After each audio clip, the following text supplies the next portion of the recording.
सोचिए, दो जुड़वा भाई बिल्कुल एक जैसे, लेकिन एक फर्क है। एक स्टेरॉइड्स लेता है और दूसरा नहीं। क्या होगा? आज हम इसी कमाल के एक्सपेरिमेंट में झांक कर देखेंगे कि स्टेरॉइड्स की असली कहानी है क्या। तो सबसे बड़ा सवाल यही है, क्या ये सब वर्थ इट है? मतलब एक अच्छी बॉडी बनाने के लिए इन चीज़ों का इस्तेमाल करना, क्या ये सही सौदा है? क्या जो फायदे मिलते हैं वो नुकसान से भारी पड़ते हैं? चलिए इस एक्सपेरिमेंट के साथ मिलकर इस पहेली को सुलझाते हैं। तो ये हैं हमारे इस कहानी के दो किरदार, इलियास और कॉस्टास। बिल्कुल जुड़वा। इलियास ने स्टेरॉइड्स का रास्ता चुना है, ये देखने के लिए कि असर होता क्या है। और कॉस्टास वो रहेंगे एकदम नेचुरल, मतलब वो हमारा बेसलाइन है, हमारा पैमाना जिससे हम हर चीज को नापेंगे। तो सबसे पहले बात करते हैं फायदों की। आखिर लोग स्टेरॉइड्स लेते ही क्यों हैं? जवाब सीधा सा है, मसल्स और ताकत के लिए। पर सवाल यह है कि ये फर्क आता कितना है?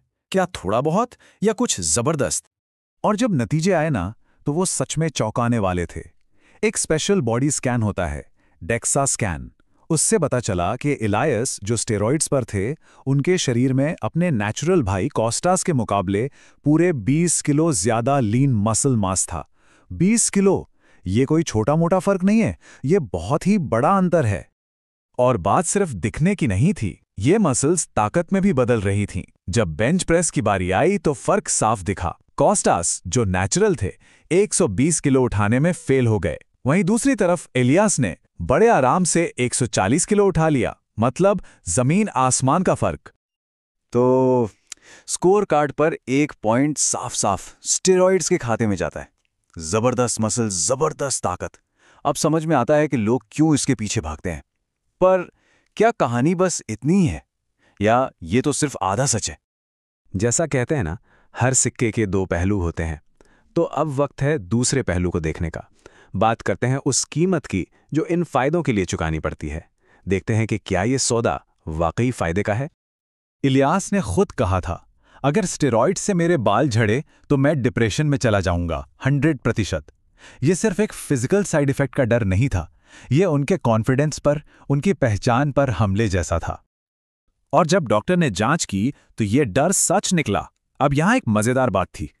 नेचुरल भाई कॉस्टास के बाल भी थोड़े झड़ रहे थे, लेकिन इलियस की हालत वो कहीं ज्यादा बुरी थी।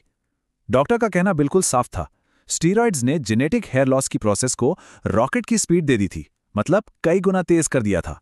तो लीजिए, स्कोर कार्ड पर स्टेरॉइड्स के खिलाफ पहला पॉइंट, एक बेहतरीन बॉडी, लेकिन कीमत शायद आपके बाल। और ये तो बस शुरुआत थी। अब बारी थी उस चीज की जिसके बारे में बहुत बातें होती हैं, रॉइड रेज, यानी स्टेरॉइड से आने वाला गुस्सा। इसे टेस्ट करने के लिए एक एक्टर को जिम में भेजा गया। उसका काम था इन भाइयों को उकसाना, वो भी 3 लेवल पर। पहले वो बस उनके पर्सनल स्पेस में घुसने लगा, फिर उसने बीट सेट में उनकी वेट प्लेट ही उठा ली, और हद तो तब हो गई जब वो जबरदस्ती उनकी मशीन पर ही वर्कआउट करने आ गया। और जैसा कि शायद उम्मीद थी, इलायस का सब्र जवाब दे गया। वो बुरी तरह भड़क गए। उन्होंने ना सिर्फ उस एक्टर को धमकाया, बल्कि गुस्से में ये तक बोल दिया, मैंने 300 मिलीग्राम ट्रेन लिया है, अपना ये एटीट्यूड सुधार लो वरना प्रॉब्लम हो जाएगी। ट्रेनबुलोन ये कोई मामूली चीज नहीं है, ये सबसे पावरफुल और खतरनाक स्टेरॉइड्स में से एक माना जाता है। ठीक है, तो मसल्स बढ़ गईं, गुस्सा भी देख लिया, पर एक और बड़ा सवाल था, क्या ये मस्कुलर बॉडी किसी को ज्यादा अट्रैक्टिव बनाती है? क्या लोग इसे पसंद करते हैं? इसका जवाब शायद थोड़ा हैरान कर दे। दोनों भाइयों के लिए एक जैसे डेटिंग ऐप प्रोफाइल बनाए गए, और नतीजा, कई दिनों तक दोनों को ही लगभग ना के बराबर लाइक्स मिले। यहां तक कि अट्रैक्टिवनेस रेटिंग वेबसाइट्स ने भी दोनों को काफी कम स्कोर दिया। तो कम से कम इस टेस्ट के हिसाब से ज्यादा मसल्स का मतलब ज्यादा अट्रैक्शन बिल्कुल नहीं था। पर रुकिए, इस पूरी कहानी का सबसे बड़ा, सबसे शॉकिंग ट्विस्ट तो अभी आने वाला था। एक ऐसा ट्विस्ट जो उनके ब्लड वर्क से सामने आया और जिसने इस पूरे एक्सपेरिमेंट की नींव ही हिला दी। तो सवाल यह है कि आखिर उनके ब्लड टेस्ट में ऐसा क्या निकला? और सबसे हैरान करने वाली बात यह थी कि यह सीक्रेट इलायस के बारे में नहीं था, यह था कॉस्टास के बारे में। वो भाई जिसे हम नेचुरल मानकर चल रहे थे। सोचिए, जिस बेसलाइन पर पूरा एक्सपेरिमेंट टिका था, अब वही सवालों के घेरे में था। जरा इन रिपोर्ट्स पे नजर डालिए। कोस्टास हमारा नेचुरल भाई, उनका क्रिएटिनिन लेवल बहुत हाई था। ये आमतौर पर किडनी पर स्ट्रेस का साइन होता है, पर इससे भी बड़ा सबूत था उनका LH हार्मोन, वो लगभग 0 पर था, मतलब बिल्कुल दबा हुआ। और जब ये रिपोर्ट एक हार्मोन एक्सपर्ट डॉक्टर तुलासुटो को दिखाई गई तो उनका जवाब दो टूक था। उन्होंने कहा, क्या ये आदमी खुद को नेचुरल बताता है? अगर हाँ, तो ये बात वैज्ञानिक तौर पर झूठी साबित होती है।